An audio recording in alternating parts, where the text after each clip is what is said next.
बाईनं असावं असं आक्रमक, नेहमीच्या मुळमुळीतपणापेक्षा जरा तिखट ठसका. आपल्याला ती सात्विक भाषा जमतच नाही. रोखठोक बोललं की आपल्यात ताकद आहे असं आपल्यालाही वाटतं आणि ऐकणाऱ्याला. I think you are right.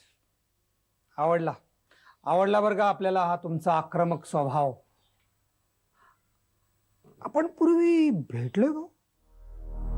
विसरला ते पेट्रोल पंपाचं प्रकरण, माळीबाईंचं? आम्ही लोकांनी घेराव घातला होता तुम्हाला. रिमेंबर रे आया, नाव आय रिमेंबर. अजून ते प्रकरण संपलेलं नाही बरं का बाई. असं प्रयत्न तर करून बघा. तोंडावर शेणगोळे फेकू. पळत सुटाल पळत. Wonderful wonderful. बाई आम्ही बेरजेचं राजकारण करतो, वजाबाकीचं नाही. काही मदत लागली तर या. कारखानदार पेट्रोल पंपवाल्यांच्या भेटी घालून देतो. प्रत्येकाकडे 1,00,000-2,00,000 रुपये मागायचे. असं मागून कोण देणार? मी शब्द टाकीन, तुम्ही का डरता? पुढे त्यांना भेटून फॉलोअप तुम्ही करायचा. ठीक आहे, कधी येऊ? या 26 तारखेला मीटिंग आहे. 6 वाजेपर्यंत संपेल. 6:30 वाजेपर्यंत या डाक बंगल्यावर. अगं पण डाक बंगला एवढा गावाबाहेर तू एकटी कशी जायची? मी जाईन ग, तू गप्प राहा बरं. खरं म्हणाल तर त्यांचं खोटं नाही. तुम्ही कोणाला तरी बरोबर घेऊन या. नको आम्ही गाडी पाठवू. नको, मी येईन. बरं आहे. बरं आहे आई साहेब, येतो. नमस्कार अण्णासाहेब. कधी काही काम निघालं आपला माणूस समजायचं. निघतो मी. आम्ही येतो.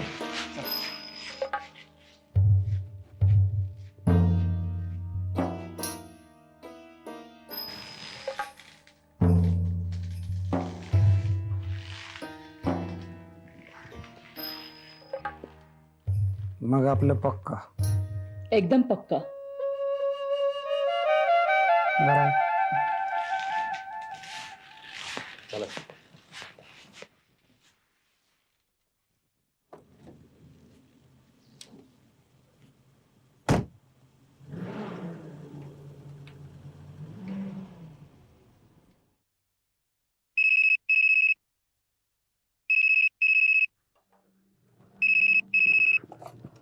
Hello, Arizona cosmetics. ओ नमस्ते. नमस्ते बापूसाहेब. बरं बरं. नाही नाही ठीक आहे, मी भेटतो त्यांना. You don't worry about it. Okay. Have a nice day. हां.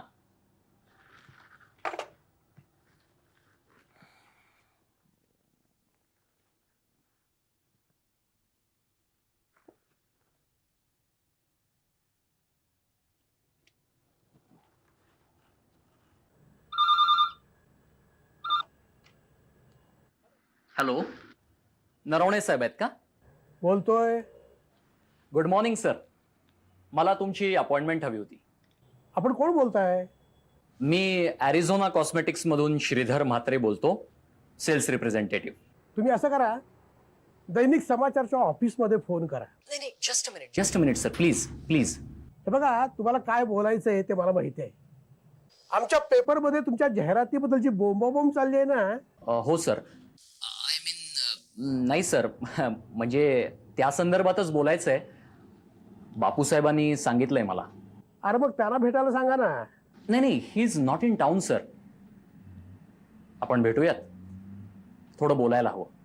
ठीक आहे, दुपारी ऑफिसमध्ये भेटा.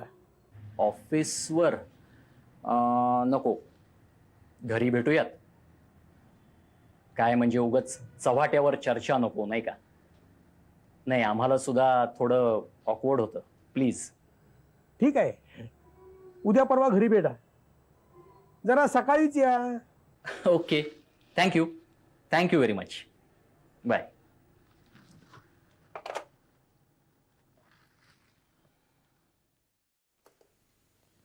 माझ्या प्रिय विद्यार्थी मित्र मैत्रिणींनो, आज मी आपल्या शाळेचा मुख्याध्यापक म्हणून आपल्या समोर उभा आहे. आणि हा माझ्या आयुष्यातला सर्वोच्च आनंदाचा क्षण आहे.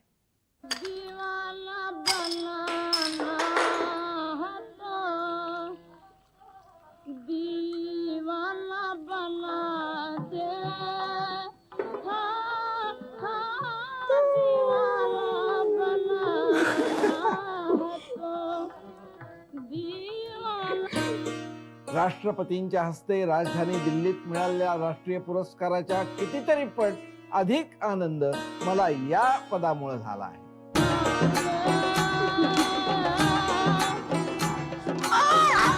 अशा रीतीनं प्रत्येक विद्यार्थ्याचा सर्वांगीण विकास हे आपलं ध्येय असायला हवं.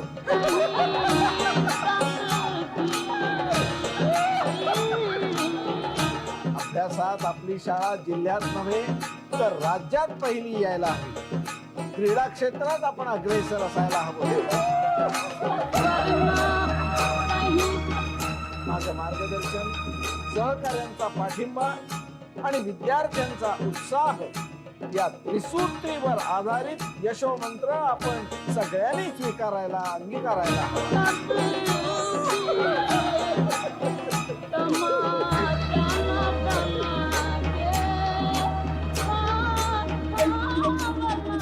राष्ट्रपतींच्या हस्ते राजधानी दिल्लीत मिळालेल्या राष्ट्रीय पुरस्काराच्या कितीतरी पट अधिक आनंद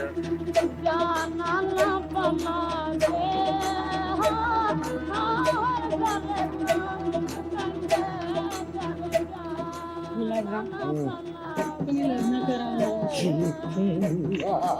सांग ना. तुम्ही लग्न करावं अभ्यासात आपली शाळा जिल्ह्यात नव्हे तर राज्यात पहिली यायला हवी.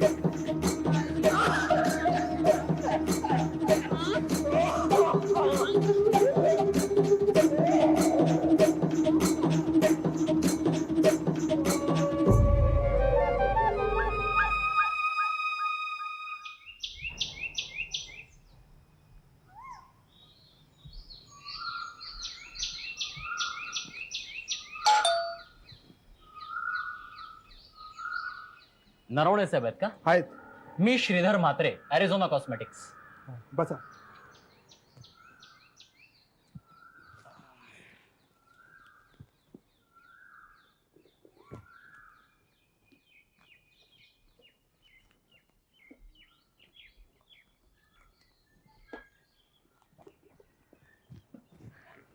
Good morning sir. मी श्रीधर म्हात्रे, ॲरिझोना कॉस्मेटिक्स. आलं लक्षात. बसा. थँक्यू. Thank you sir. बोला. Let me introduce my company first. Sir, आमची कंपनी अमेरिकेतली नंबर 1 ची कॉस्मेटिक कंपनी आहे, जिला आम्ही भारतात रिप्रेझेंट करतो. आमच्या कंपनीची 70 देशात सुमारे 5,000च्या वर ऑफिसेस आहेत. मला वाटतं आपण आपल्या गावाबद्दल बोलूया. एक्झॅक्टली. सर, आमची कंपनी आपल्या गावात आल्यामुळे आपल्या गावाचं नाव जगाच्या नकाशावर गेलंय. एनिवे, आमच्या इंटरनॅशनल कंपनीला काय माहिती की इतक्या छोट्याशा गावामध्ये सुद्धा आम्ही आमच्या कंपनीचं हेअर रिमूव्हिंग क्रीम इंट्रोड्यूस केलंय. तसं आपलं गाव जुन्या वळणाचं, पण इथेही आता सुधारणा होत आहेत. हेअर रिमूव्हिंग क्रीम लावणं म्हणजे सुधारणा नव्हे. नाही, आमची इतरही अनेक प्रॉडक्ट्स आहेत. फूट क्रीम आहे, फूट स्क्रब आहे, झालंच तर शॅम्पू आहेत, विविध प्रकारचे डिओज आहेत, द एंटायर रेंज. सर, ही काही फ्री सॅम्पल्स आहेत, आपण वापरून तर पहा. छे. नाही सर, ही फ्री आहेत. आम्ही त्यासाठी आमच्या पदरचे पैसे नाही खर्च करत. असं ठीक आहे. Thank you very much. सर, आपल्या दैनिक समाचारमध्ये जी चर्चा चालते त्यामुळे आमच्या कंपनीची बदनामी होते असं मला वाटतं सर. अरे च्या, म्हणजे काय? आधी ती घाणेरडी पोस्टर्स लावणं बंद करा. ठीक आहे, बंद करतो. पण सर, मग आमच्या कंपनीनं आमच्या प्रोडक्ट्सची जाहिरात कशी आणि कुठे करायची ते आम्हाला सांगा. अरे, चांगली जाहिरात करा, पेपरला द्या, आमचा पेपर छापेल. That's great.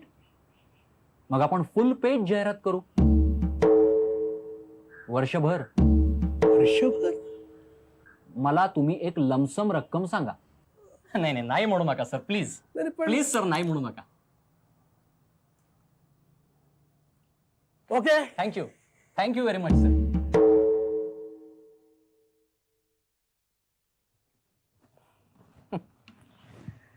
विद्येनेच मनुष्य आले श्रेष्ठत्व या जगा माझी.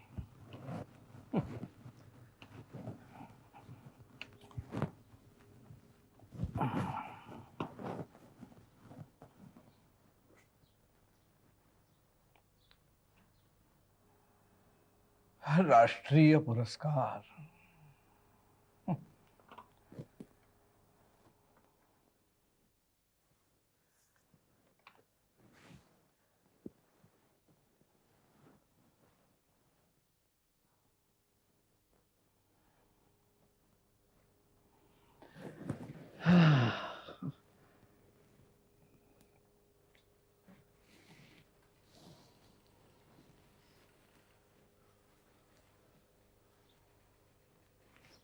सुस्कारे का सोडताय? कुठं काय नाही. मग चेहरा असा उतरलेला का दिसतोय? छे हे बघा, खोटं बोलू नका. सगळ्या जगाला फसवाल पण मला नाही. खरं खरं सांगा, काय झालं? जिल्हा परिषदेतून पत्र आलंय. चित्रेबाई म्हणून आहेत कोणी मुंबईच्या, शाळेच्या मुख्याध्यापक पदावर त्यांची नियुक्ती झाली. अगो बाई, कोण ही चित्रेबाई? काही कल्पना नाही, पण मुंबईहून बदलीवर आल्या. शिक्षण खात्याकडनं आदेश आलाय तसा. तुमचं हे शिक्षण खातं अगदीच अशिक्षित दिसतंय हो. त्यांना माहित नाही वाटतं या पुरस्काराचं? हे बघ, हा पुरस्कार आणि मुख्याध्यापक पद याचा काहीही संबंध नाही. अहो नाही कसा? तुम्हाला पुरस्कार मिळाला म्हणून तर सुंदरराव म्हणाला ना, तुम्ही शाळेचे मुख्याध्यापक होणार. पुसली ना तोंडाला पानं. कोण मेली चित्रेबाई, कुठून आली आहे देव जाणे. नाही, आता रिटायर व्हायला फक्त 2 वर्ष राहिली होती. म्हणजे आयुष्यभर मास्तर ते मास्तरच. पुरे असं काही बोलताय की जसं मी सगळं आयुष्य माझं वाया घालवलंय. 2 वेळ घरात खायला मिळतंय ना, त्यात आनंद माना. उपकार उपकार आहेत आपले. आमची आई म्हणायची ना, नको नको सांगू तुमची आई काय म्हणायची ते. तुम्ही बायका म्हणजे नाही बोलत नाही बोलत. पण आता ती चित्रेबाई आली आहे ना, ती जेव्हा डोक्यावर मिऱ्या वाटेल तेव्हा काय करणार? आले मोठे पुरुष. ह्या भागामध्ये आपण कारखाने उघडले तर इथल्या बेरोजगारांना नोकऱ्या मिळतील. मग त्यांना शहराकडे जायची गरज भासणार नाही. मी काय म्हणते बरं का गुलाबराव, आपल्या गावात ती MIDC आणाच. मी बोललोय उद्योगमंत्र्यांशी, आपण तुमच्या गावाला D झोन बनवून टाकूया. बस एवढं केलं झालं म्हणजे फारच चांगलं आहे बघा. पण आमच्या तालुक्यानं काय घोडं मारलंय हा? आम्हाला बी D झोन पाहिजेच. पाहिजे ना? होय मग पाहिजे म्हणजे पाहिजे. पोपटराव, आता आपण सत्ताधारी पक्षात आहोत, सारखे विरोधी पक्षात असल्यासारखे ओरडत काय असता? कोण भेटायला आले? दलित विद्यार्थी संघटना किती जण आहेत? 3-4 जण आहेत. एक कोण असेल नेता त्याला पाठवा. बस. तर आधी तुमच्या गावात मूलभूत सुविधा झाल्या पाहिजे, त्याकडे तुम्ही लक्ष द्या. त्यासाठी तुमच्या गावामध्ये आपण एक इंजिनिअरिंग कॉलेज काढूया. एक 25 एकर जमीन तुम्ही आमच्या एज्युकेशन सोसायटीला द्या. आपण काढूया कॉलेज. नमस्कार, मी सिद्धार्थ, दलित विद्यार्थी जरा मागे सरका. हा बोला. सिद्धार्थ, दलित विद्यार्थी संघटनेचा अध्यक्ष. बोला, काय काम? आपल्या भागात अनेक कारखाने सुरू होत आहेत, त्यात अनेक रोजगार उपलब्ध होणार आहेत. तेव्हा दलित विद्यार्थी संघटनेची अशी मागणी आहे की एक मिनिट, इथं कोणी बहिरे आहे का? जरा हळू बोला. तुमच्या अपेक्षा आहेत ना, नम्रपणे बोला, हळू बोला. समजलं? दलित विद्या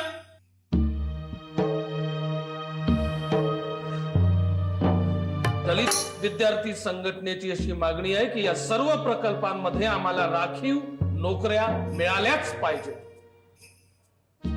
मिळाल्याच पाहिजेत. हो, जबरदस्ती. तो तर आमचा हक्कच आहे. हे बघा, काय नाव म्हणाला? सिद्धार्थ. सिद्धार्थ.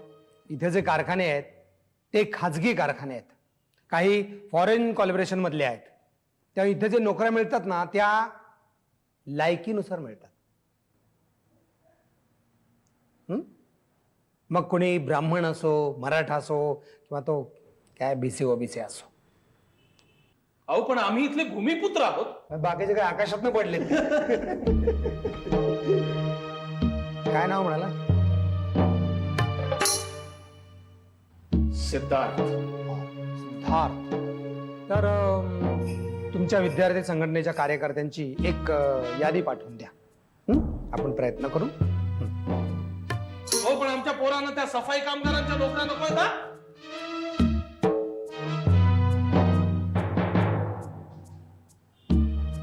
या तुम्ही आता. नाहीतर आम्हाला आंदोलन छेडावं लागेल.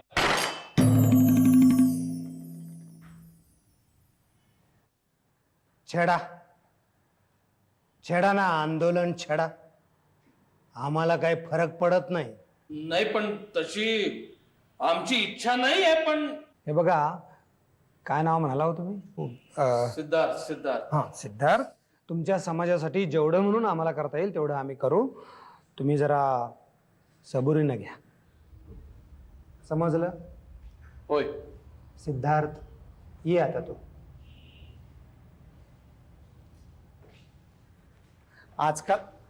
आजकाल या दलित नेत्यांचा आवाज पोपटराव जरा जास्तच वाढलाय नाही? आपण मी म्हणतो किती शिकले तरी यांची शेवटी लायकी काय? संडास साफ करायची. नुसती. आंबो. अरे ये. अगं आंबो, चांगली दाणादाण उडवून आलोय. दाणादाण. कोणाची आणि कसली? तो गुलाबराव जाधव आणि त्याची ती कारखानदारांची टोळी, एक नंबरचे भांडवलदार, चोर साले, पक्के मनुवादी लोक. तुला सांगतो, आमच्या एसएससी झालेल्या पोरांना सफाई कामगारांच्या नोकऱ्या देतात त्यांच्या कारखान्यात. मी म्हटलं या सगळ्या नोकऱ्या त्या भटा ब्राह्मणांना आणि मराठ्यांना देत जा. ही असली कामं आमची पोरं यापुढे करणार नाहीत. मोर्चाची धमकीच देऊन आलोय. अरे आता ह्या सगळ्या फाईल्स घेऊन मी गुलाबरावकडेच निघाली आहे. आपल्या शाळेच्या इमारतीसाठी तो कारखानदारांकडून देणगी मिळून देणार आहे. त्यालाच आता हे सगळं कळलं तर काय होत नाही. चांगला निगरगट्ट माणूस आहे, असा हलणार नाही तो. आणि मोठी आसामी आहे, चांगला दणकावून पैसा माग. बघते आता. आणि त्या माळीबाईच्या प्रकरणावरून उगाच हुज्जत घालत बसू नको. अरे मी कशाला उज्जत घालू? माझ्या दृष्टीने ते माळीबाईंचं प्रकरण संपलंय. अंबू, तू आता संध्याकाळी डाक बंगल्यावर जाणार आहेस ना? मग या ना सोबतीला घेऊन जा. अगं आई, आता तो निघालाय गावाला. अगं मग अण्णा ना घेऊन जा सोबतीला. येताना अंधार पडेल ना. कशाला? अगं रिक्षा बोलून घेईन आणि येईन बरं मी. अगं पण ते सोबतीला आले तर काय होईल? बाई माणूस तू एकटी. माझ्या बरोबर कोणी आलं ना सोबतीला की मला गुदमरल्यासारखं होतं. सिमेंटची फाईल कुठे गेली? बरं येतो मी का? हो, आल्यावर भेटू रे. बरं येतो आई. हो, काय? तिला जरा समजावून सांगा ना. तुम्ही कसली काळजी करताय तिची? तिचं ती पाहून गेलो का आंबो?